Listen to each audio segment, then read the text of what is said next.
வணக்க மக்களே! தற்போது வந்து பார்த்தீங்கன்னா, அ அ அரசு சொன்ன ஒரு சூப்பரான அப்டேட் வந்து வந்திருக்கு. எல்லாருக்கும் ஒரு மகிழ்ச்சியான செய்தின்னு கூட சொல்லலாம்.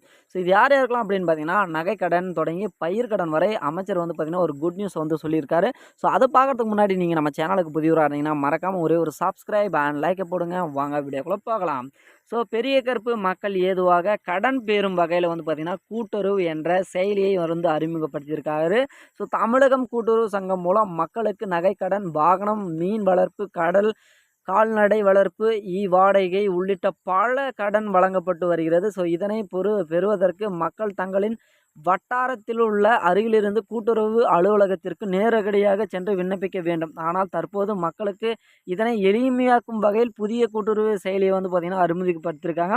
ஸோ இதனை கூட்டுறவுத்துறை அமைச்சர் பெரிய கருப்பு வந்து பார்த்தீங்கன்னா வெளியிட்டிருக்காரு. ஸோ மேற்கொண்டு இது குறித்து அவர் கூறுகையில், பயனாளிகள் தங்களின் தேவைக்கேற்ப கடன்களை இதன் மூலமாக பெற்றுக்கொள்ளலாம். தங்கள் எந்த கடன் பெற விரும்புகிறீர்களோ அது குறித்து ஆவணங்கள் ஆன்லைன் வழியாக கொடுத்து சமர்ப்பிக்க வேண்டும். பின்பு இது குறித்து தகவல் உங்கள் அந்த செயலிலேயே அப்டேட் வந்து பார்த்தீங்கன்னா செஞ்சுடுவாங்க. ஸோ அது மட்டுமின்றி இந்த செயலின் மூலம் நீங்கள் வாங்கும் கடன் குறித்து அதற்குரிய வட்டி விகிதம் எப்பொழுது செலுத்த வேண்டும் என்பதும் வந்து பார்த்தீங்கன்னா கால அவகாசம் உள்ளிட்ட அனைத்து விவரங்களும் தெரிந்து கொள்ள முடியும். அதே போல கூட்டுறவு சங்கங்களின் மூலம் நடத்தப்படும் மருந்து கிடங்கு மேலும் நியாய விலைக் கடன் என அனைத்து விவரங்களும் வந்து பார்த்தீங்கன்னா மக்கள் அறியும் வகையில் ஏதுவாக இருக்கும்.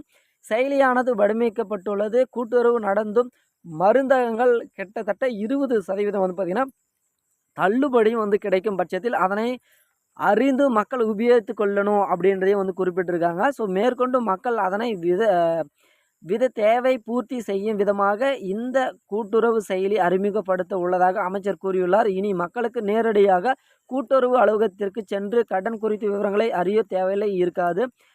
இதனால் இனி வரும் காலங்களில் வந்து பார்த்தீங்கன்னா டைம் வேஸ்ட் அது மாதிரி எதுவும் ஆகாது. இனிமேல் நீங்கள் கடன் வாங்குறது ஆன்லைன் மூலமாகவே வாங்கிக்கலாம் அப்படின்றதும் குறிப்பிட்டிருக்காங்க. அதுக்கான டாக்குமெண்ட்டை மட்டும் சப்மிட் பண்ணால் போதும். இதுக்காக நீங்கள் வந்து பார்த்தீங்கன்னா நீங்கள் கூட்டுறவு சங்கங்களுக்கு போகவே தேவையில்லைன்னு சொல்லியிருக்காங்க.